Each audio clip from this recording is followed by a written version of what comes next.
واللہ جعل لکم من بیوتکم سکنا، اللہ نے تمہارے گھروں کو سکون کا ذریعہ بنایا ہے، تمہیں سکون ملے گا تو تمہارے گھروں میں ملے گا۔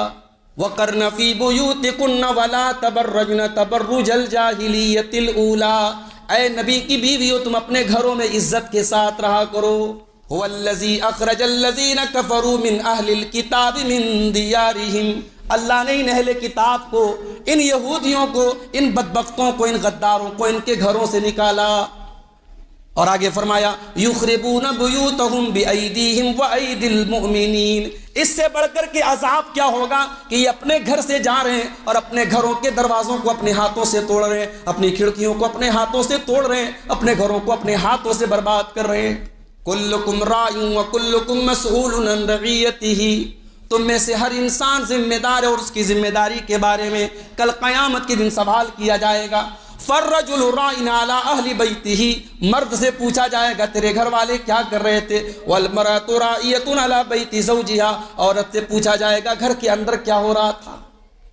قوا انفسکم واہلیکم نارا، اے ایمان والو اپنے آپ کو اور اپنے گھر والوں کو جہنم کی آگ سے بچاؤ۔ وقودها الناس والحجارہ، جہنم کی آگ کا ایندھن انسان اور پتھر ہوں گے۔ علیہا ملائکۃ غلاظ شداد لا یعصون اللہ، جہنم کے اوپر ایسے داروغہ ہوں گے، ایسے رکھوالی کرنے والے ہوں گے جو بڑے سخت ہوں گے اور کسی کے ساتھ وہ کوئی مروت نہیں کریں گے، جتنا اللہ ان کو حکم دے گا اتنے حکم کا وہ پالن کریں گے۔ نحمدہ ونستعینہ ونستغفرہ ونعوذ باللہ من شرور انفسنا ومن سیئات اعمالنا، من یہدہ اللہ فلا مضل له ومن یضلل فلا ہادی له، واشہد ان لا الہ الا اللہ وحدہ لا شریک له، واشہد ان محمدا عبدہ ورسولہ۔ یا ایہا الذین آمنوا اتقوا اللہ حق تقاتہ ولا تموتن الا وانتم مسلمون۔ یا ایہا الناس اتقوا ربکم الذی خلقکم من نفس واحدہ وخلق منها زوجها وبث منہما رجالا کثیرا ونساء، واتقوا اللہ الذی تساءلون به والارحام ان اللہ کان علیکم رقیبا۔ یا ایہا الذین آمنوا اتقوا اللہ وقولوا قولا سدیدا یصلح لکم اعمالکم ویغفر لکم ذنوبکم ومن یطع اللہ ورسولہ فقد فاز فوزا عظیما۔ اما بعد فإن خیر الحدیث کتاب اللہ وخیر الہدی ہدی محمد صلی اللہ علیہ وسلم وشر الامور محدثاتها وکل محدثۃ بدعہ وکل بدعۃ ضلالہ وکل ضلالۃ فی النار۔ اعوذ باللہ من الشیطان الرجیم، بسم اللہ الرحمن الرحیم۔ یا ایہا الذین آمنوا قوا انفسکم واہلیکم نارا وقودها الناس والحجارۃ علیہا ملائکۃ غلاظ شداد لا یعصون اللہ ما امرہم ویفعلون ما یؤمرون۔ صدر محترم، علماء کرام، محترم بزرگوں، نوجوان ساتھیوں، ماؤں اور بہنوں، پیارے بچوں، مسجد اہل حدیث تیلیانہ میں مقامی جمعیت اہل حدیث بجٹڈیہہ بنارس کی طرف سے آج یہ پروگرام منعقد ہوا۔ بعد نماز مغرب ہی پروگرام شروع ہوا اور کافی دیر سے آپ حضرات نے مختلف علماء کے مختلف موضوعات پر بڑے قیمتی خطابات سماعت کیے۔ اس طریقے کے پروگرام، اس طریقے کے دروس، اس طریقے کے دینی جلسے یہ ہمیں متحرک کرتے ہیں، ہمیں ایکٹیو کرتے ہیں۔ اگر ان کو بھی بند کر دیا جائے، جیسا کہ بعض لوگوں کی منشا ہوتی ہے، مسجد کا پروگرام ہے، کوئی باہر میدان کا مسئلہ نہیں ہے، کوئی ٹینٹ نہیں لگانا ہے، کوئی اسٹیج کا معاملہ نہیں ہے، مقامی علماء ہیں، باہر سے علماء کو بلانا نہیں ہے، اس طریقے کے نہایت مختصر اور نہایت ہی کم خرچ میں ہو جانے والے پروگراموں پر بھی اگر کچھ لوگ اعتراض کرتے ہیں تو یہ بڑی تکلیف کی بات ہے میرے بھائی۔ ہماری جماعت میں وہ دور بھی تھا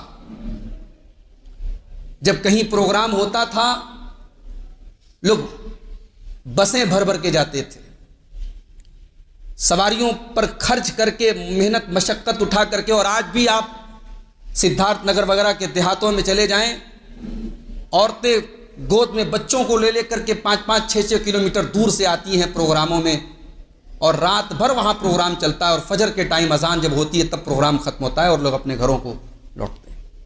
ایک جذبہ ہے، معاف کیجیے، اب وہ جذبہ بنارس کی جماعت کے اندر سے دھیرے دھیرے ختم ہوتا جا رہا ہے۔ اب تو صاحب پروگرام کی بات کرو تو لوگ کہتے ہیں کہ کیا فائدہ ہے پروگرام کرنے سے، یعنی اب فائدے گنائے جائیں تب پروگرام ہوں گے۔ مادیت نے ہمارے ذہنوں کو اس قدر خراب کر دیا ہے کہ ہم ہر چیز کو کیلکولیٹر پر پہلے کیلکولیٹ کرتے ہیں، اس کے بعد ہم وہ کام کرتے ہیں۔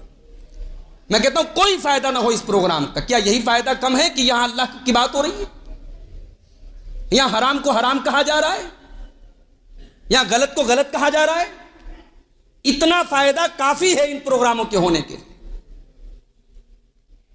اور اگر آپ کو یہ لگتا ہے کہ چند پیسے اگر ان پروگراموں پر خرچ ہو رہے ہیں تو امت کا مال برباد ہو رہا ہے، تو جاؤ پہلے ان 2-2 3-3 لاکھ کے میرج ہالوں میں ہونے والی شادیوں کو روک کے دکھاؤ، 200 300 باراتیوں کے کھانے پر جا کے بندشیں لگاؤ، مسجد و مدرسے کے چندے کے لیے جاؤ تو لوگوں کی جیب سے 10 روپیے نہیں نکلتے، اور یہاں صاحب کھانے میں کتنی طرح کا آئٹم ہے یہ پوچھیے آپ، بہت مندی ہے، بہت کاروباری حالات خراب ہے، بہت پریشانی ہے، کوئی شادی لون خالی نہیں ہے صاحب، کسی شوق میں کمی نہیں ہے، کسی نمائشی کام میں کمی نہیں ہے، کمی ہے تو بس دین کے کاموں میں کمی ہے، دین پر خرچ کرنے کے معاملے میں کمی۔ میرے بھائیوں، ہمیں اور آپ کو اپنے دلوں کا جائزہ لینا چاہیے، کہیں ایسا تو نہیں کہ دنیا کی محبت اور دنیا کی رنگینیوں میں پڑھ کر یہ دل سخت ہو گئے۔ آج بھی ایک مرتبہ میرا جانا ہوا موئیما کی سرزمین پر، الہ آباد کے اندر ایک علاقہ ہے موئیما، وہاں غالباً 1953 کا کوئی پوسٹر لگا ہوا تھا، بہت بڑا پروگرام ہو رہا تھا، اس اشتہار پہ لکھا تھا اس جلسے میں خاص طور سے لاؤڈ اسپیکر کا انتظام ہے، یعنی اس زمانے میں لاؤڈ اسپیکر ایک بڑی بات تھی۔ اس جلسے کا پوسٹر دیکھا، اس میں بنارس سے مولانا ابو مسعود قمر بنارسی ہماری جماعت کے بڑے عالم تھے، ان کا بھی نام تھا۔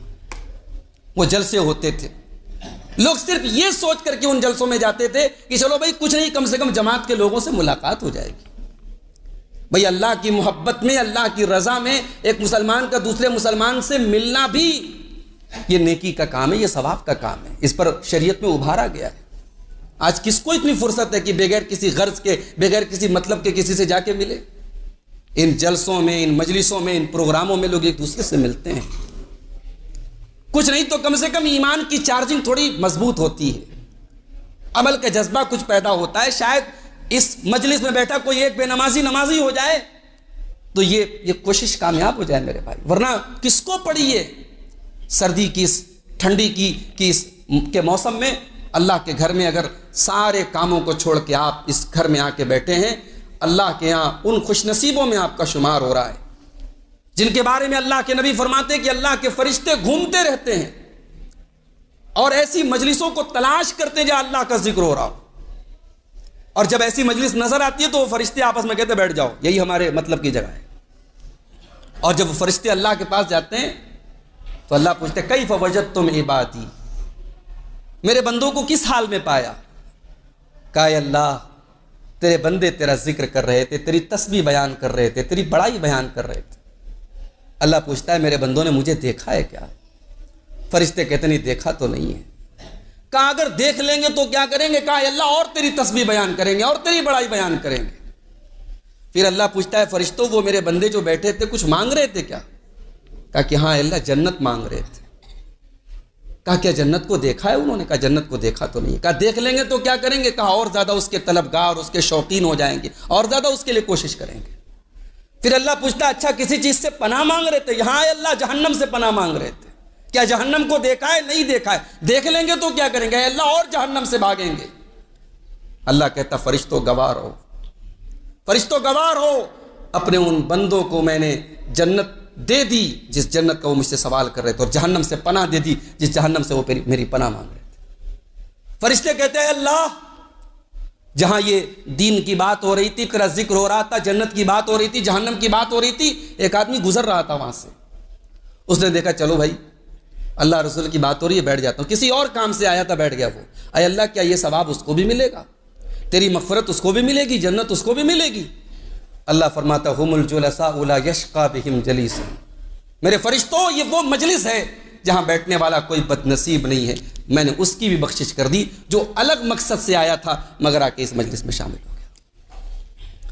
شرم آنی چاہیے ان لوگوں کو جو اس قسم کے دروس اور اس قسم کی مجلسوں کے انعقاد پر بھی اعتراض کرتے ہیں، اور جو نوجوان بیچارے کوشش کرتے ہیں ان کی ٹانگ کھینچتے ہیں۔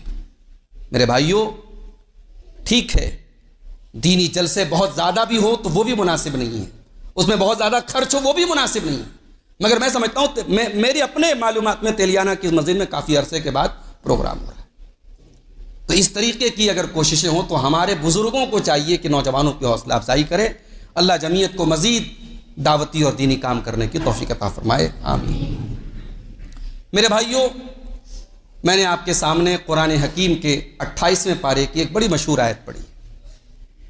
اس آیت میں اللہ تعالیٰ نے یا ایھا الذین آمنوا سے خطاب کیا ہے، اور ہم جانتے ہیں کہ قرآن میں جب یا ایھا الذین آمنوا کہا جائے تو سخن خطاب کا جو ہوتا ہے، جو روح سخن ہوتا ہے وہ اہل ایمان کی طرف ہوتا ہے، یعنی اللہ تعالیٰ مسلمانوں سے کلمہ پڑھنے والوں سے کوئی امپورٹنٹ بات کہنے جا رہا ہے۔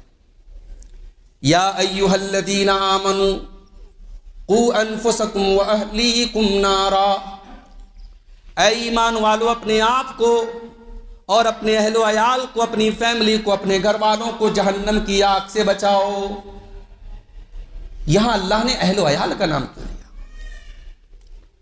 ہم دنیا میں اکیلے نہیں ہیں میرے بھائی، ہر انسان کی ایک فیملی ہے، شادی کے بعد پہلے بھی ایک فیملی ہوتی ہے، شادی کے بعد بھی ایک فیملی ہوتی ہے، ہر انسان ایک فیملی، ایک پریوار، ایک خاندان سے جڑا ہے۔ ہم کسی کے باپ ہیں، کسی کے بیٹے ہیں، کسی کے بھائی ہیں، کسی کے پوتے ہیں، کسی کے بھتیجے ہیں، کسی کے بھانجے ہیں۔ یہ رشتے جو ہوتے ہیں نا ان سے مل کر کے گھر بنتا ہے۔ سماج میں ان گھروں کی بڑی اہمیت ہوتی ہے۔ ہم اور آپ دنیا میں کہیں چلے جائیں ہمیں سکون جو گھر میں ملتا ہے وہ کہیں نہیں ملتا۔ بعض لوگ کہتے ہیں نا دنیا میں کہیں بھی چلے جاؤ کچھ بھی کھا لو، ماں کے ہاتھ کی جو چائے ہے، بیوی کے ہاتھ کا جو کھانا ہے وہ اس کی لذت کہیں نہیں ملتی۔ ایسا کیوں ہے بھائی؟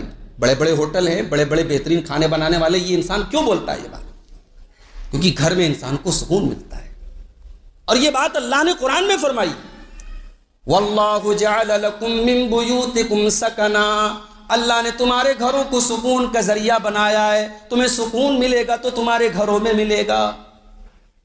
یہی گھر ہے جہاں ہماری عورتوں کی عصمت اور آبرو محفوظ رہتی ہے۔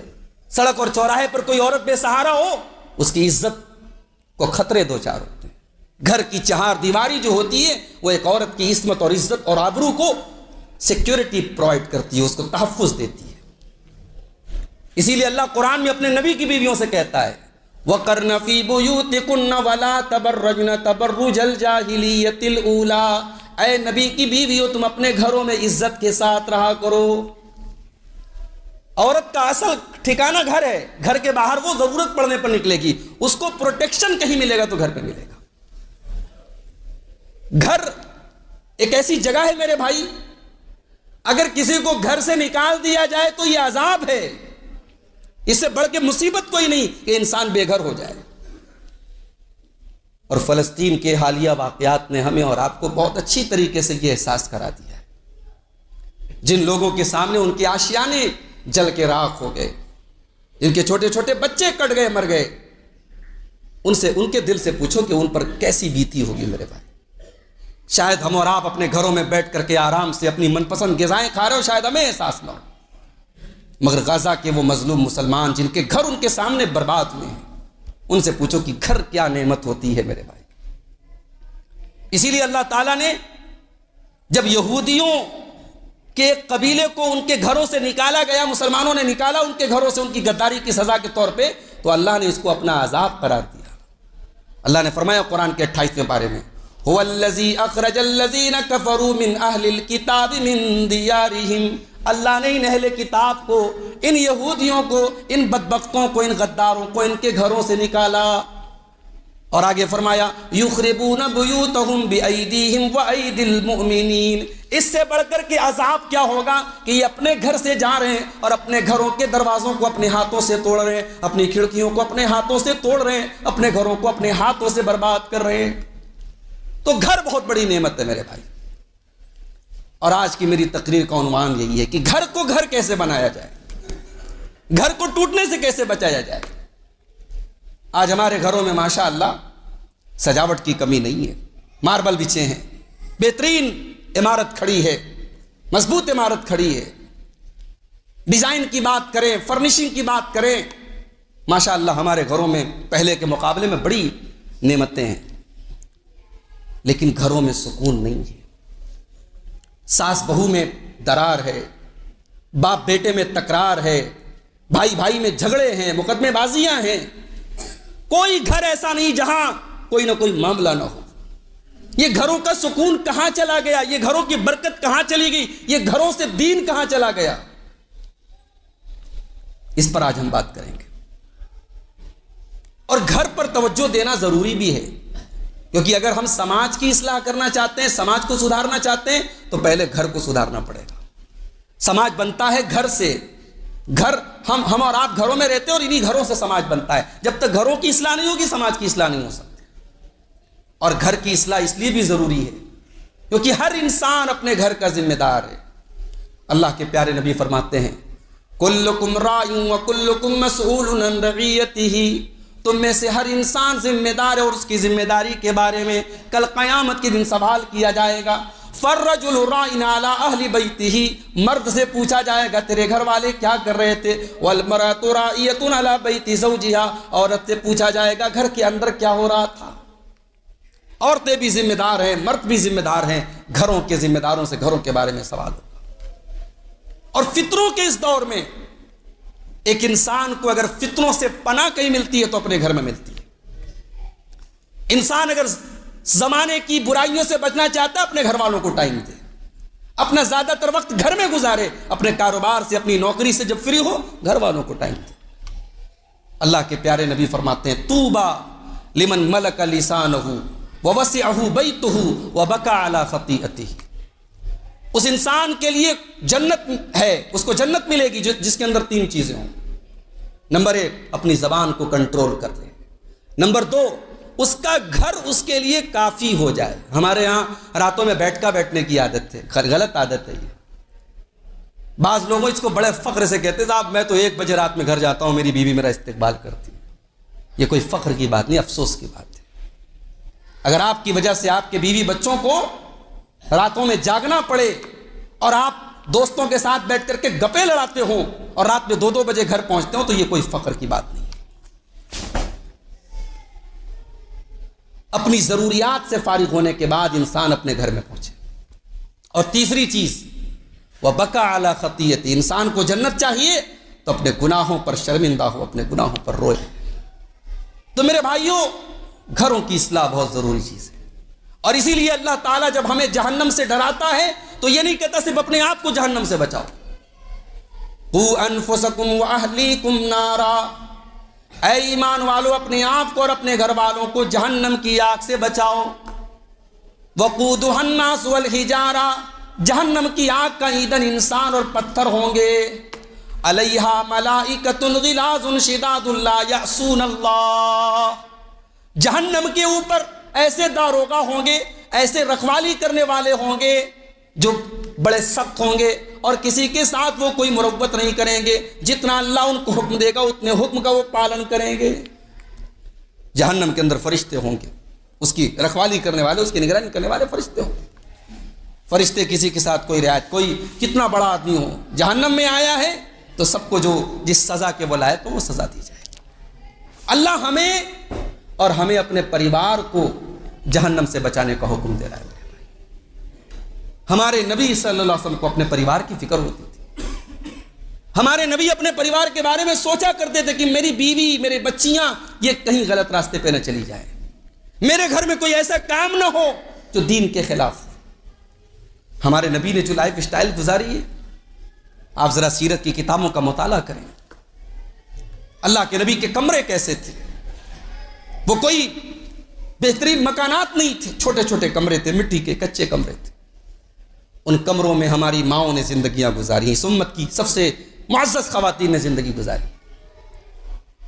سلیمان بن عبد الملک کے دور میں جب ان کمروں کو توڑا جانے لگا تو حضرت سعید بن مسیب اس وقت زندہ تھے. انہوں نے کہا بھائی ان کمروں کو مت توڑو، ان کمروں کو رہنے دو. بادشاہ کا حکم تھا، خلیفہ کا حکم تھا، ان کمروں کو توڑ کے مسجد نبوی کو اور لمبا چوڑا کر دیا جائے. سعید بن مسیب نے کہا ان کمروں کو ان کے حال پہ چھوڑ دو، آنے والی نسلیں دیکھیں اللہ کے نبی کے کمرے کیسے تھے، اللہ کے نبی کی بیویوں کے کمرے کیسے تھے. چھوٹے چھوٹے کمرے تھے میرے بھائی، مگر انہی کمروں میں اللہ کے نبی رہا کرتے تھے، انہی کمروں میں قرآن اترتا تھا، انہی کمروں میں جبریل آیا کرتے تھے. ان کمروں میں دنیاوی زیب و زینت کی کمی تھی، لیکن ان کمروں میں روحانیت تھی، ان کمروں میں برکت تھی، ان کمروں میں اللہ کا ڈر تھا. آج ہمارے کمروں کی بنیاد بڑی مضبوط ہے، ہمارے گھروں کی بنیاد بڑی مضبوط ہے، ہمارے گھروں کی چھتیں بڑی مضبوط ہیں، مگر وہاں تقویٰ نہیں ہے. گھر کی اصلاح کرنا ہے، پہلا کام یہ ہونا چاہیے ہمارے گھروں کی بنیاد تقویٰ پر ہونی چاہیے. اللہ نے فرمایا سورہ توبہ کے اندر افمن اسس بنیانہ علی تقوی من اللہ ورضوان خیر ام من اسس بنیانہ علی شفا جرف ہار فانہار به فی نار جہنم واللہ لا یہدی القوم الظالمین. اللہ نے فرمایا دو قسم کی عمارتیں ہیں. ایک عمارت کی بنیاد تقوی پر ہے، اللہ کے ڈر پر ہے، اللہ کی رضا پر ہے. اور ایک عمارت کی بنیاد ایک گہری کھائی پر ہے، کھائی کے کنارے وہ عمارت کھڑی ہے اور کبھی بھی جہنم کی آگ میں گر سکتی. اب بتاؤ دونوں عمارتوں میں سے کون سی عمارت بہتر ہے؟ یہ پہلا سبق ہے. اپنے گھروں کو اگر بہتر بنانا چاہتے ہو اپنے گھر کی بنیاد تقوی پر رکھو. بے ایمانی پر، مکاری پر، کسی کا حق مار کے کسی کی ناجائز زمین پر جو گھر بنایا جائے، لاکھوں کروڑوں خرچ کر کے بلڈنگ تان دی جائے، اس گھر میں کبھی برکت نہیں آ سکتی میرے بھائی، اس گھر میں کبھی دین نہیں آ سکتا. یہ پہلا سبق یاد رکھو، گھر کی بنیاد اللہ کے تقوی پر ہونی چاہیے. دوسری چیز، گھر کو بنانا چاہتے ہو گھر والی اچھی ہونی چاہیے. اچھا ہمارے یہاں عورتیں جو ہے نا اپنے جو ان کا شادی کے پہلے والا جو گھر ہوتا ہے ماں باپ کا، اس کو گھر کہتی ہیں یا مائکہ کہتی ہیں، اور شادی کے بعد والے گھر کو سسرال کہتی ہیں. حالانکہ ان کا اپنا گھر کون سا ہے؟ جہاں ان کی اولاد ہے، ان کا شوہر ہے، وہ ان کا اپنا گھر ہے. بلکہ کبھی کبھی تو شوہر تانا بھی مار دیتا ہے، ارے جا اپنے گھر جا، یعنی گویا یہ اس کا گھر نہیں ہے. کبھی کبھی ساسیں تانا مار دیتی ہیں، ارے ہے تو دوسرے کے گھر کی نا، وہ کیا سمجھے گی. غلط ہے یہ جملہ اور غلط ہے یہ سوچ. اسلام کا کانسیپٹ یہ ہے کہ شادی کر کے جو عورت آئی ہے اس کا گھر ہے یہ، جس کو ہم سسرال کہتے ہیں. اور اس کی دلیل میں آپ کو قرآن سے دیتا ہوں. قرآن کا 22واں پارہ کھولیے. اللہ اپنے نبی کی بیویوں سے کہہ رہا ہے وَقَرْنَ فِي بُيُوتِكُنَّ وَقَرْنَ فِي بُيُوتِكُنَّ، اے نبی کی بیویوں تم اپنے گھروں کے اندر رہا کرو. اللہ کے نبی کی بیویاں جن کمروں میں رہا کرتی تھی ان کمروں کو اللہ نے ان کا گھر کہا. اچھا یہ نہیں کہا کہ تم اپنے شوہر کے گھر میں رہا کرو. اس کا مطلب یہ ہوا کہ گھر کی اصل مالکہ تم عورت ہے، اس لیے عورت کو گھر والی بھی کہا جاتا ہے. بھئی آپ کبھی غور کیجئے اس گھر میں آپ کتنا ٹائم دیتے ہیں. بزنس کرنے والا آدمی, نوکری کرنے والا آدمی, ادھر ادھر بزی رہنے والا آدمی اس گھر میں کتنا ٹائم دیتا ہے. رات میں سوتا ہے, دن میں کھانا کھانے آتا ہے, ضرورت کے لیے آتا ہے. اور عورت 24 گھنٹے اسی گھر میں رہتی ہے, ضرورت پڑنے پر باہر جاتی ہے. تو اصل تو اپنا ٹائم, بہترین ٹائم تو بیوی دے رہی ہے, عورت دے رہی ہے. اس لیے گھر والی جو ہے عورت کو کہا گیا. گھر کو سنوارنا ہے تو گھر میں نیک اور دیندار عورت کا ہونا بہت ضروری ہے. اسی لیے اللہ کے نبی فرماتے ہیں تنکح المرأۃ لأربعین لمالها ولحسبها ولجمالها ولدینها فاظفر بذات الدین تربت یداک. جب کسی عورت کا نکاح ہوتا ہے تو 4 چیزیں اس کے اندر دیکھی جاتی ہیں. مال دیکھا جاتا ہے, خوبصورتی دیکھی جاتی ہے, خاندان دیکھا جاتا ہے اور دینداری دیکھی جاتی ہے. آپ نے فرمایا فاظفر بذات الدین, دیندار عورت کو اپنے گھر میں لے کے آ جاؤ, کامیاب ہو جاؤ گے. دیندار عورت گھر میں آئے گی. ہمارے یہاں دین کون دیکھتا ہے بھائی؟ کتنی دیندار لڑکیاں ہیں, اگر شکل و صورت کے اعتبار سے کچھ واجبی بہت خوبصورت نہیں ہیں, ان کے رشتے نہیں ملتے. اگر ان کا رنگ تھوڑا سا دبا ہے ان کے رشتے نہیں ملتے. ان کی نماز برباد, ان کی دینداری کوئی کام کی نہیں, ان کی دینی تعلیم کوئی کام کی نہیں. رشتہ دیکھنے والا آتا ہے اور یہ کمنٹ کر کے جاتا ہے یار رشتہ تو اچھا تھا, رنگ لڑکی کا تھوڑا سا دبا تھا. کیا یہ غلط نہیں ہے میرے بھائی؟ آپ کے گھر میں بڑی حور پری آ گئی, بڑی خوبصورت لڑکی آ گئی, مگر بے حیا ہے, بے دین ہے, روزہ نماز سے کوئی مطلب نہیں ہے, اس کا اخلاق اچھا نہیں, وہ آپ کے گھر کو جہنم بنا دے گی. یہی معاملہ داماد کے اوپر بھی اپلائی ہوتا ہے. ہم داماد دیکھتے ہیں تو کیا دیکھتے ہیں؟ ہم یہ دیکھتے صاحب اگر ہم کروڑ پتی ہیں تو ہمارے اسٹیٹس کا داماد ہونا چاہیے. اور اس اسٹیٹس کے چکر میں ہم ایسے گھروں میں بھی بیٹیاں دے دیتے ہیں جہاں قبروں پہ سجدے کرائے جاتے ہیں, جہاں شرکیہ کام ہوتے, وہاں ہماری اہل حدیثوں کی بیٹیاں جاتی ہیں. یہ افسوس کی بات نہیں ہے میرے بھائی؟ اپنی بیٹی کو جیتے جی آپ جہنم کی آگ میں ڈال رہے ہیں. آپ نے اپنی بیٹی کی جتنی بھی مضبوط تربیت کر دی, بہو تو بہو ہوتی ہے نا, بیوی تو بیوی ہوتی ہے نا, وہ تو وہاں تابع رہے گی اپنے ساس کے, سسر کے, شوہر کے, وہ کتنی مخالفت کرے گی. میں نے دیکھا ہے اچھے خاصے اہل حدیث گھرانوں کی بیٹیاں کچھ نہیں تو کم سے کم شرکیہ کاموں کے متعلق ان کے دلوں میں ایک سافٹ کارنر پیدا ہو جاتا ہے. وہ کام کریں گے نہیں لیکن کہیں گے چلو ہو تو رہا ہے, کیا حرج ہے. اور ایسے بھی گھروں کو میں نے دیکھا ہے جہاں اس قسم کے گھروں میں رشتہ داری ہوئی, پھر پتہ لگا کہ پورا اہل حدیث گھرانہ تھا, توحید والا گھرانہ تھا, پورا گھرانہ برباد ہو گیا. مثالیں موجود ہیں آپ کے علاقے میں, مثالیں موجود ہیں.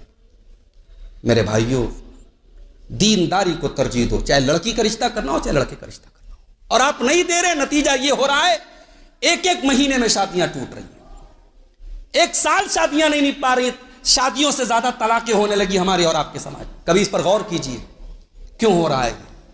ہم دینداری کو ترجیح نہیں دے رہے. کتنے لوگوں کو دیکھا میں نے بیچارے قرآن و حدیث پہ چلنے والے ہیں, بچیوں کو اچھی تعلیم دیا ہے لیکن مالی اعتبار سے کمزور ہیں, آج بیچارے پریشان ہیں, ان کی بچیوں کے لیے رشتے نہیں مل رہے. اور ہم صاحب بڑے فخر سے کہتے ہیں صاحب ہم تو ایسی بہو لاتے ہیں چاہے وہ کسی بھی گھر کی ہو, ہم دوسرے مسلک کی اور دوسرے منہج کی بہو بھی لائیں گے تو اس کو اپنے رنگ میں رنگ لیں گے. یہ سوچ بھی غلط ہے میرے بھائی. پہلے آپ ترجیح دیجئے کہ اگر وہ گھرانہ جو کتاب و سنت پر چلنے والا ہے, توحید و سنت پر چلنے والا ہے, اس گھرانے کو, اس گھر کو آپ ترجیح دیجئے, وہاں سے آپ بہو لائیے اور اسی گھر میں آپ بیٹی دیجئے. یہ میں کوئی تعصب کی بات نہیں کر رہا, میں جو حالات دیکھ رہا ہوں ان حالات کے حساب سے بات کر رہا ہوں کہ یہ ضروری ہے, یہ چیز ہمیں دینداری دیکھنی چاہیے. امام حسن بصری سے کسی نے پوچھا کہ میری بیٹی کے بہت سارے رشتے آ رہے ہیں, میں کس سے اپنی لڑکی کی شادی کروں؟ تو کہا زوجھا التقی, اپنی بیٹی کی شادی کسی متقی انسان سے کرو. ان احبھا اکرمھا, اگر تمہارا داماد تمہاری بیٹی سے محبت کرے گا عزت دے گا, وہ ان کریھا لم یہنھا, اور اگر محبت نہیں کرے گا تو ذلیل نہیں کرے گا.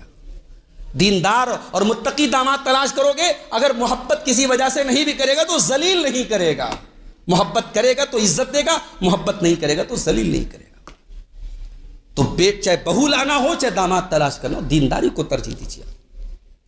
اچھا اب بھائی جس کی شادی ہو گئی وہ کیا کرے؟ اب تو ہو گئی. اب اگر بیوی کے اخلاق میں کوئی کمی ہے تو دعا کرو, کوشش کرو. اللہ نے قرآن میں حضرت زکریا علیہ السلام کا ذکر کرتے ہوئے فرمایا وَأَصْلَحْنَا لَهُ زَوْجَهُ، ہم نے زکریا کی بیوی کو ٹھیک کر دیا۔ اس آیت کی تفسیر میں حضرت عطا فرماتے ہیں کہ حضرت زکریا کی بیوی کی زبان تھوڑی لمبی تھی۔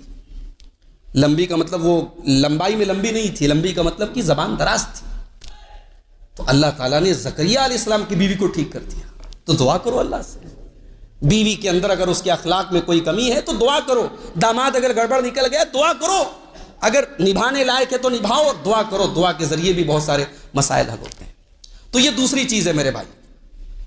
تیسری چیز، گھر کو اگر گھر بنانا ہے تو تیسرا کام ہمیں اور آپ کو یہ کرنا پڑے گا میرے بھائیوں کہ ہمیں اپنے گھر کے جو رشتے ہیں ان رشتوں کو محبت کے ساتھ اور اخلاق کے ساتھ نبھانا ہوگا۔ بیوی کو بیوی سمجھنا ہوگا، شوہر کو شوہر سمجھنا ہوگا۔ بیوی اپنے آپ کو یعنی شوہر پر حکم چلانے والی نہ بنے اور شوہر بیوی کو پاؤں کی جوتی نہ سمجھے، شوہر اپنے حقوق کو سمجھے، بیوی اپنے حقوق کو سمجھے۔ اللہ نے قرآن میں دونوں کو حکم دیا۔ بیوی کو کیا حکم دیا؟ فَالصَّالِحَاتُ قَانِتَاتٌ حَافِظَاتٌ لِلْغَيْبِ بِمَا حَفِظَ اللَّهُ۔ اے مسلمان عورتوں، تم اگر نیک بننا چاہتی ہو تو اپنے ماں باپ کی، اپنے شوہروں کی فرما بردار بنو۔ قانتات، فرما بردار بنو، حافظات للغیب، اور شوہر کی غیر موجودگی میں جن چیزوں کی حفاظت کرنے کا اللہ نے حکم دیا ان کی حفاظت کرو۔ شوہر کے مال کی حفاظت کرو، اپنی عزت و آبرو کی حفاظت کرو، شوہر کی غیرت کا پاس رکھو۔ یہ اللہ تعالیٰ نے بیویوں کو حکم دیا۔ شوہر کو کیا حکم دیا؟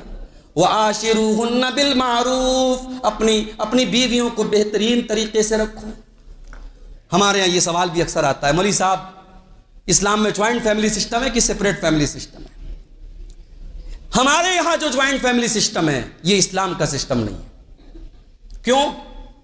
اس میں دیور اور بھابھی میں کوئی پردہ نہیں ہے، اس میں جیٹھ اور اس کی بھیووں میں بھاوج میں کوئی پردہ نہیں ہے۔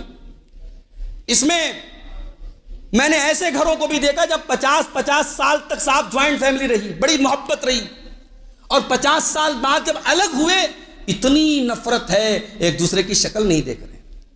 تو اس سے اچھے تو وہ گھر ہوئے نا جہاں شادی کرنے کے بعد باپ نے الگ کر دیا، جاؤ بھائی اپنا الگ کماؤ کھاؤ، ماں باپ کا خیال رکھو بس۔ ہمارے یہاں کیا ہے، الگ ہونے کا مطلب ماں باپ سے کوئی مطلب نہیں، الگ ہو گئے تو الگ ہو گئے، اور ساتھ میں ہیں تو پھر شوہر اور بیوی کی پرائیویسی کا کوئی مطلب نہیں۔ میں نے تو بعض گھروں میں یہاں تک دیکھا کہ بہو اگر غسل کرے تو ساس کو اس پر بھی اعتراض ہے، یہ روز کیوں نہا رہی ہے؟ یہ تو بہت افسوس کی بات ہے۔ میاں بیوی کے رشتے میں ایک پرائیویسی ہوتی ہے، اس پرائیویسی پر ساس کو حملہ کرنے کا کیا حق ہے؟ بلکہ میں تو کہتا ہوں لوگ مکان بنوائیں، سمجھدار آپ اشارہ کافی ہے، مکان بنوائیں تو کمروں میں آپ اٹیچ باتھ روم بنوائیں۔ ایک شادی شدہ نوجوان کے مسائل، بہت سارے مسائل کا حل ہو جائے گا اگر آپ اٹیچ باتھ روم بنائیں گے۔ آپ وقت اور حالات کے حساب سے چلنا سیکھیے میرے بھائی۔ ہمارے یہاں جوائنٹ فیملی سسٹم کے نام پہ وہ میں نے کہیں ایک جملہ پڑھا تھا کہ شادی شدہ انسان، جوائنٹ فیملی سسٹم میں رہنے والا انسان اپنی بیوی تک کھانے پینے کی کوئی چیز لے کے پہنچائے، یہ دنیا کی سب سے خطرناک اسمگلنگ ہوتی ہے۔ اسمگلنگ ہوگی صاحب، اس کو کوئی اچھی چیز اس نے مارکیٹ میں کھائی تو اب اس کو فکر ہے میں بیوی کو کیسے کھلاؤں گا، مجھے ماں کو بھی دیکھنا ہے، بہنوں کو بھی دیکھنا ہے، بھابیاں بھی ہیں، میں بیوی کو کیسے یہ کھانے کی چیز کیسے پہنچاؤں گا؟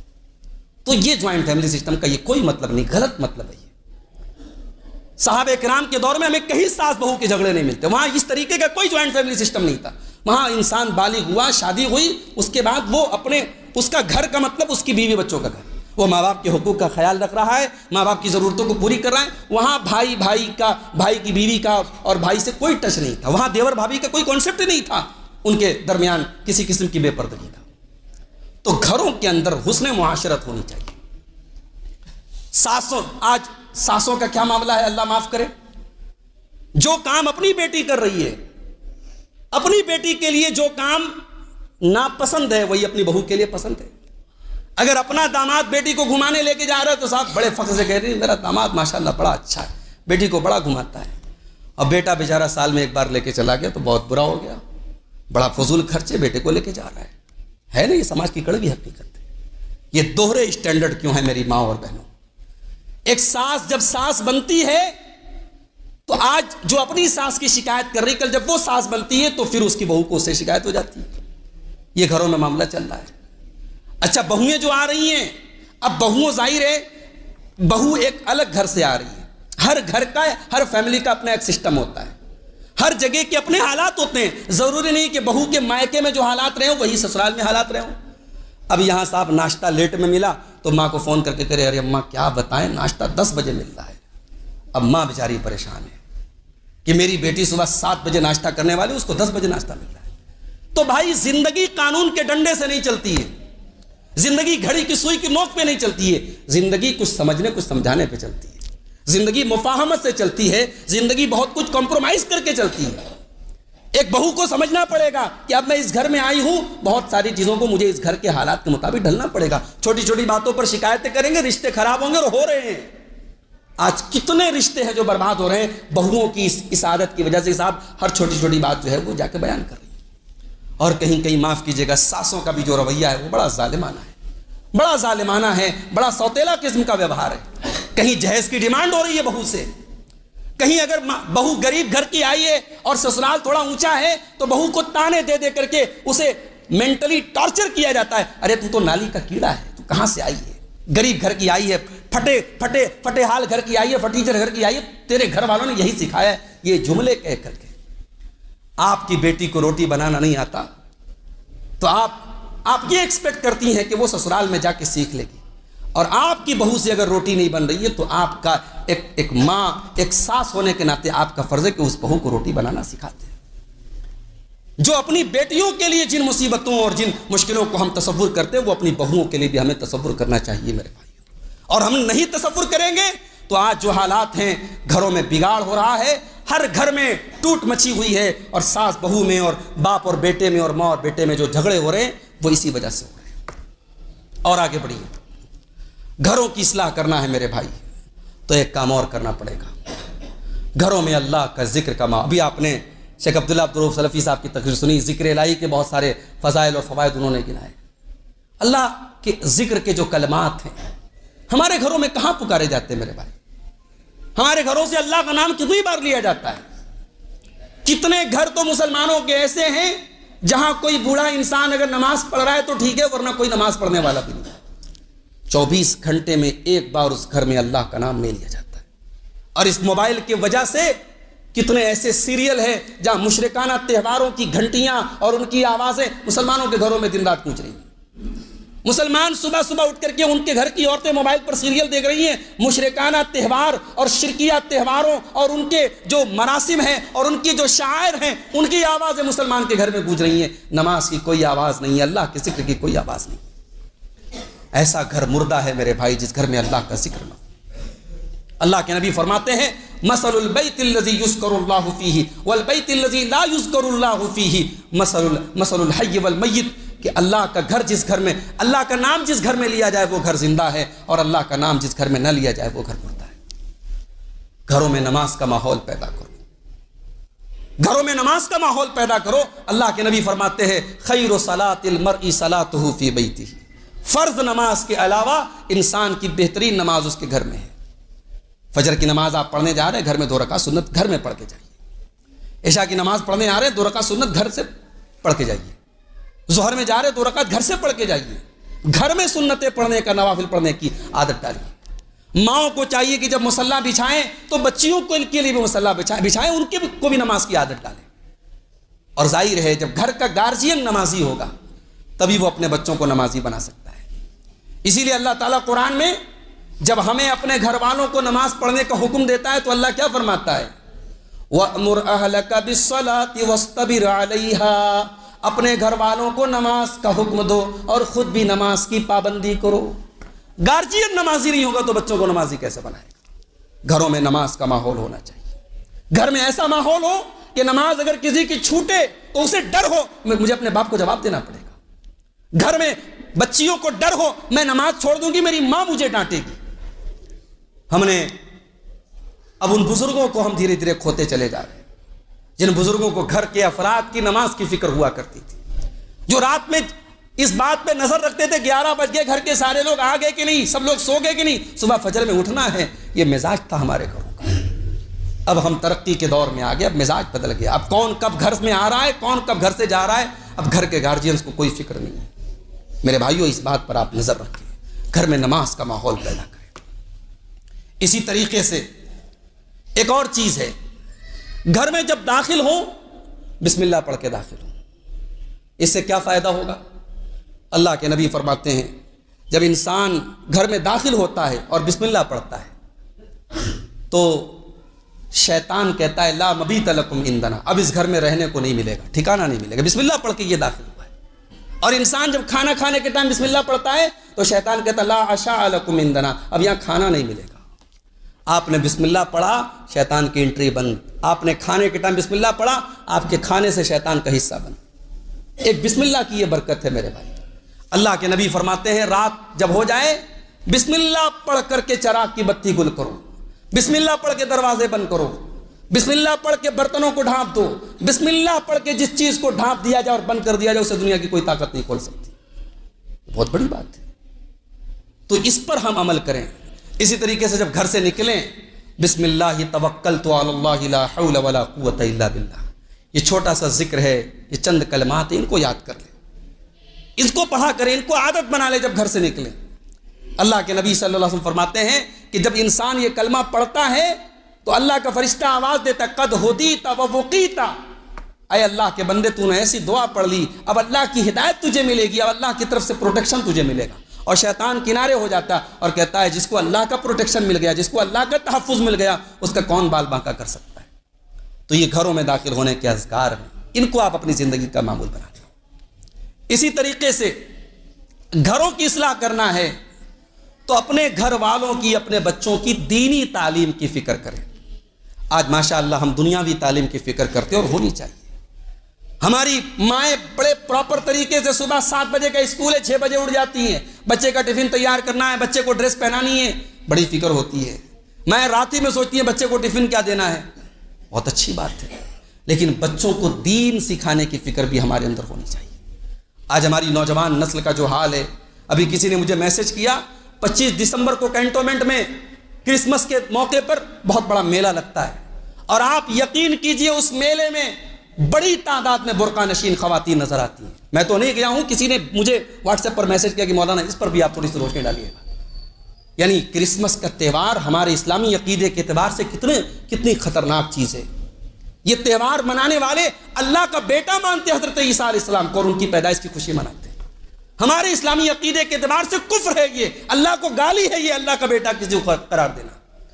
وقالوا اتخذ الرحمن ولدا لقد جئتم شيئا ادا تكاد السماوات يتفطرن منه وتنشق الارض وتخر الجبال هدا ان دعوا للرحمن ولدا۔ یہ کہتے ہیں کہ رحمان نے بیٹا بنا لیا۔ بہت گناہ کی بات ہے جو تم اپنے منہ سے نکال رہے ہو۔ قریب ہے کہ آسمان پھٹ پڑے، زمین شق ہو جائے اور پہاڑ ڈھہ کر کے گر پڑے اس بات پر اور اس دعوے پر کہ تم کہتے ہو کہ رحمان نے بیٹا بنا لیا۔ وما ينبغي للرحمن ان يتخذ ولدا، رحمان کے یہ شایان شان نہیں کہ وہ کسی کو بیٹا بنائے۔ ایک ایسا تہوار جس پر ہمارے پروردگار کو گالی دی جا رہی ہے، اس کے لیے کسی کو بیٹا قرار دیا جا رہا ہے، اس تہوار کے موقع پر ہماری مسلمان لڑکیاں اور ہمارے مسلمان گھروں کے لوگ جا کے وہاں انجوائے کریں، میلہ منائیں، یہ شرم کی بات ہے، ڈوب مرنے کی بات ہے۔ میرے بھائی اپنے گھر والوں کی دینی تربیت پر بھی توجہ دو۔ ابھی ایک صاحب بتا رہے تھے ہمارا بچہ اسکول میں جاتا ہے، صبح صبح اسے ایک شرکیہ کلمات اسے پڑھنے پر مجبور کیا جاتا ہے۔ مسجدوں میں مکتب آپ چلا نہیں رہے ہیں، آپ اپنے بچوں کو دین کی تعلیم دلانے کا کوئی انتظام کر نہیں رہے ہیں۔ آپ کا بچہ دعائیں جانتا نہیں، اللہ کے بارے میں کچھ جانتا نہیں، نماز کا طریقہ جانتا نہیں، کہاں سے اسے دین کی غذا ملے گی؟ وہ دنیا تو سیکھے گا، دنیا کے اصول تو سیکھے گا، بڑا ہو کے آپ کا کاروبار بھی سنبھال لے گا، مگر دین کی سمجھ اس کے اندر نہیں رہے گی۔ اور ایسے ہی لوگوں کے بارے میں اللہ نے قرآن میں فرمایا یعلمون ظاہرا من الحیات الدنیا وہم عن الآخرۃ ہم غافلون، دنیا کی تو بڑی نالج ہے ان کے پاس مگر دین کے معاملے میں بڑے غافل ہیں۔ اللہ کے واسطے اپنی نوجوان نسلوں کو بچا لو میرے بھائی۔ ہماری بچیوں کا اور برا حال ہے، آپ یقین کریں کالجوں اور یونیورسٹیوں میں جہاں ہماری بچیاں، ہم تو بڑے خوش ہو کر کے بھیج رہے صاحب، ہم تو لڑکیوں کے کالج میں بھیج رہے ہیں۔ آپ یہ سوچ کے مطمئن نہ ہو جائیں کہ آپ کی بیٹی لڑکیوں کے کالج میں پڑھتی ہے، وہ جن لڑکیوں کے ساتھ پڑھتی ہے ظاہر ہے ان کے دین اور اخلاق اور ایمان کا کوئی اتا پتہ نہیں ہے۔ آپ کی بیٹی کی اگر تربیت مضبوط نہیں ہے اور آپ کی بیٹی کو اگر آپ نے دین کی تعلیم نہیں دی ہے، وہ اسی ماحول میں جائے گی، انہی کے رنگ میں رنگ جائے گی، اسے نماز بوجھ لگے گی، اسے قرآن کی تلاوت بری لگے گی، اسے پردہ برا لگے گا، اسے دین سے دور کرنے والی چیزیں اچھی لگیں گی، اور آج ہم وہ حالات دیکھ رہے ہیں میرے بھائی۔ تو اپنے گھر والوں کو دین کی تعلیم دو۔ یہ جو آیت میں نے پڑھی تھی خطبہ مسنونہ کے بعد کہ اپنے آپ کو اور اپنے گھر والوں کو جہنم کی آگ سے بچاؤ، اس آیت کی تفسیر میں حضرت علی فرماتے ہیں علموہم وادبوہم، اپنے گھر والوں کو جہنم کی آگ سے بچانا ہے، ان کو دین کی تعلیم دو، ان کو ادب سکھاؤ۔ اسی طریقے سے گھر کی اصلاح کرنا ہے تو 4 چیزوں کو گھر سے نکال دو۔ پہلی چیز، تمائم گھر میں نہیں ہونے چاہیے۔ تمائم مطلب تعویذ۔ ایک تعویذ وہ ہوتا ہے جو گلے میں لٹک رہا ہے، اور ایک تعویذ وہ ہے جو دیوار پہ لٹک رہا ہے۔ اب یہاں ایک مسئلہ بھی بتا دوں میں آپ کو، آیت الکرسی آپ نے گھر میں سجایا ہے، کیوں سجایا ہے؟ اگر یہ مقصد ہے کہ آیت الکرسی گھر میں لگی ہے ہمارے، اس کو ہم جب دیکھیں تو ہمیں یاد رہے اور ہمیں بار بار ہم اس پر نظر پڑے گی تو ہم کو یاد ہوگا، تب تو یہ اچھی چیز ہے، تو یہ بہتر ہے، جائز ہے، کوئی حرج کی بات نہیں۔ اور اگر آپ کا مقصد یہ ہے کہ صاحب آیت الکرسی ہمارے گھر میں لگی ہے، توغرا لگا ہے، اب ہمارے گھر میں جن شیطان کا اور کسی قسم کی بری نظر کا سایہ نہیں پڑے گا، تو یہ غلط عقیدہ ہے۔ آیت الکرسی پڑھنے سے شیطان بھاگتا ہے، گھر میں لٹکانے سے شیطان نہیں بھاگتا ہے۔ جس طریقے سے قرآن کی آیتوں کو پڑھنے میں شفا ہے، قرآن کو لٹکانے میں شفا نہیں ہے۔ گھروں میں قرآن کی آیتوں کو لٹکانا اس مقصد کے لیے کہ صاحب اس سے جن اور شیاطین سے حفاظت ہوگی، یہ بالکل مناسب نہیں ہے۔ اور بعض جگہوں پر تو آیتیں نہیں لٹکی رہتی، آیتوں کی گنتی لٹکی رہتی ہے۔ کہیں کہیں آپ نے دیکھا ہوگا، لکھا ہوگا دکان اور مکان کی خیر و برکت کے لیے، نیچے کیا لکھا ہے؟ 786/92 9211 345 گنتیاں لکھی ہیں۔ اور یہ عقیدہ ہے صاحب کہ یہ گنتیاں جو ہیں یہ قرآن کا نقش ہیں اور ان سے ہمارے گھر میں حفاظت ہوگی۔ یہ بالکل بکواس بات ہے، بلکہ گنتیوں کو قرآن کا متبادل سمجھنا یہ قرآن کی توہین۔ بھائی میں آپ کا نام لینے کے بجائے کوئی گنتی آپ کی فکس کر دوں، مثال کے طور پہ 420 آپ کا نام رکھ دوں میں، آپ کو برا لگے گا کہ صاحب میرے نام کی جگہ آپ اچھا خاصا اس کو گنتی میں کیوں تبدیل کر رہے ہیں؟ قرآن کریم کو گنتیوں میں تبدیل کرنا یہ بالکل شریعت کے خلاف بات ہے۔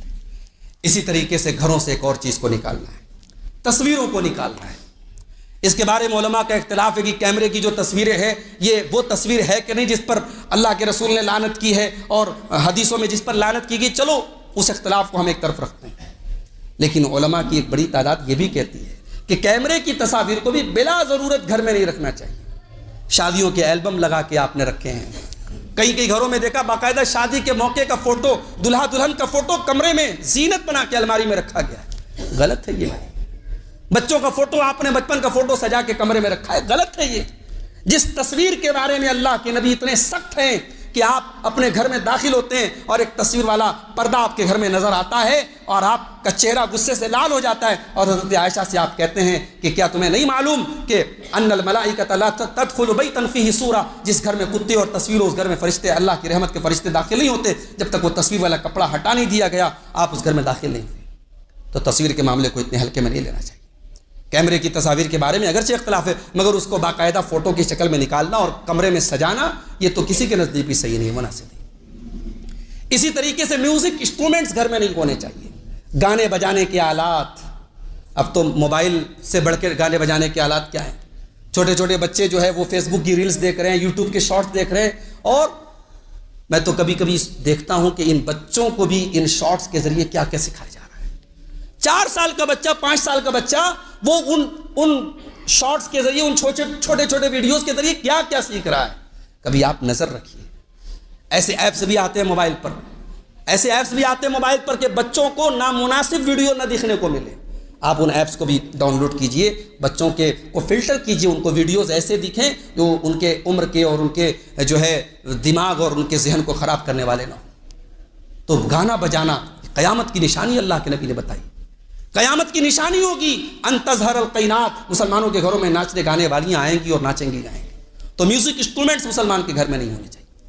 اور چوتھی چیز جو آپ کو اپنے گھر سے نکالنی ہے، محرم اور غیر محرم کے سلسلے میں لاپرواہی۔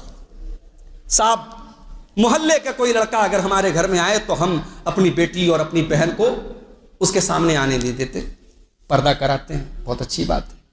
خالہ کا لڑکا آیا، ماموں کا لڑکا آیا، چاچا کا لڑکا آیا، ارے یہ تو گھر کا لڑکا ہے، آپ کی بھائی کے دوست لوگ آئے، بہن لا کے چائے پروس رہی ہے، بسکٹ پروس رہی ہے، بے غیرتی ہے یہ، دیوسیت ہے یہ۔ اپنے محلے کے لڑکوں سے جس طریقے سے اپنی بہن بیٹیوں کو پردہ کراتے ہیں، اپنے رشتہ دار کی ان لڑکوں سے جو آپ کی بیٹی کے لیے غیر محرم ہیں، ان سے بھی اپنی بچیوں کا پردہ کرائیے میرے بھائی۔ یہ اسلام کی تعلیم ہے۔ اللہ کے پیارے نبی صلی اللہ علیہ وسلم فرماتے ہیں 3 لوگ ایسے ہیں قیامت کے دن اللہ تعالیٰ نہ ان کی طرف دیکھے گا، نہ ان سے بات کرے گا، نہ ان کو پاک اور صاف کرے گا۔ نمبر 1 العاق لوالدیہ، اپنے ماں باپ کو ستانے والا۔ نمبر 2 والمرأة المترجلہ، مردوں کی نقل کرنے والی عورت۔ اور نمبر 3 الدیوس، وہ بے غیرت آدمی، الذی یقر فی اہلہ الخبث، جو اپنے گھر میں بے غیرتی اور بے حیائی کو برداشت کرتا۔ تو اپنے گھروں سے اس چیز کو، محرم اور غیر محرم کا اگر فرق نہیں ہے تو اس بری عادت کو نکال دیجیے۔ آپ کے گھر میں اس بات کا لحاظ ہونا چاہیے۔ اور 2 چیزیں اور بیان کر کے بات ختم کر رہا ہوں۔ گھروں کی اصلاح کرنے کے لیے ایک اور چیز ہے کہ گھر میں نیک اور صالح لوگوں کو دعوت دی جائے۔ اپنے گھروں میں ایسے لوگوں کو بلایا جائے جن سے ہمارے بچے دین سیکھیں، اطوار سیکھیں، اچھی چیزیں سیکھیں۔ حضرت نوح علیہ السلام اللہ سے دعا کرتے ہیں رب اغفر لی ولوالدی ولمن دخل بیتی مؤمنا وللمؤمنین والمؤمنات، اے میرے پروردگار مجھے بخش دے، میرے ماں باپ کو بخش دے، اور جو میرے گھر میں ایمان کی حالت میں داخل ہو اس کو بخش دے۔ آپ کے گھروں میں ایمان والے داخل ہوں، دیندار داخل ہوں، اچھے اخلاق والے داخل ہوں، آپ کے دسترخوان پہ متقی لوگ کھانا کھائیں، نیک لوگ کھانا کھائیں۔ اس بات کی کوشش کریں، اچھے لوگوں کو جن سے آپ کے گھر میں کے ماحول میں اچھی چیزیں لوگ ایبزارو کریں اور سیکھیں، ایسے لوگوں کو دعوت دیں۔ اور آخری چیز یہ ہے میرے بھائی کہ دعائیں کیا کریں۔ اپنی فیملی کی سے اگر پیار ہے، اپنے پریوار سے محبت ہے، تو جب اپنے لیے دعا کریں، اپنے لیے اللہ سے جنت مانگے، اپنے لیے اللہ سے جہنم سے پناہ مانگے، تو اپنے پریوار کے لیے بھی دعا کیا کریں۔ اللہ تعالیٰ نے قرآن کے 19ویں پارے میں اہل ایمان کی ایک دعا ذکر کی، وہ دعا کرتے ہیں، بڑی پیاری دعا ہے، اس کو یاد کر لو۔ ربنا هب لنا من ازواجنا وذرياتنا قرة اعین واجعلنا للمتقین اماما، اے پروردگار ہمارے بیوی بچوں کو ہماری آنکھوں کی ٹھنڈک بنا دے اور ہمیں متقیوں کا امام بنا دے۔ آپ کی بیوی آپ کی آنکھوں کے لیے ٹھنڈک کب بنے گی؟ جب میک اپ کرے گی، جب سجے گی، جب سنورے گی؟ نہیں، وہ تو سجے گی اور سنورے گی تو وہ تو دنیاوی اعتبار سے آپ کی آنکھوں کی ٹھنڈک بن جائے گی۔ دینی اعتبار سے آپ کی بیوی آپ کی آنکھوں کی ٹھنڈک تب بنے گی جب آپ بیڑی اور سگریٹ کو ہاتھ لگائیں اور آپ کی بیوی کہتے نہیں، اگر آپ بیڑی اور سگریٹ کو چھوئیں گے تو میں آپ سے بات نہیں کروں گی۔ فجر کی اذان کا ٹائم اور آپ کو جھنجھوڑ کر کے آپ کی بیوی اٹھائے کہ چلیے جائیے اٹھیے فجر کی نماز پڑھیے، وہ بیوی ہے جو آپ کی آنکھوں کی ٹھنڈک بنے گی۔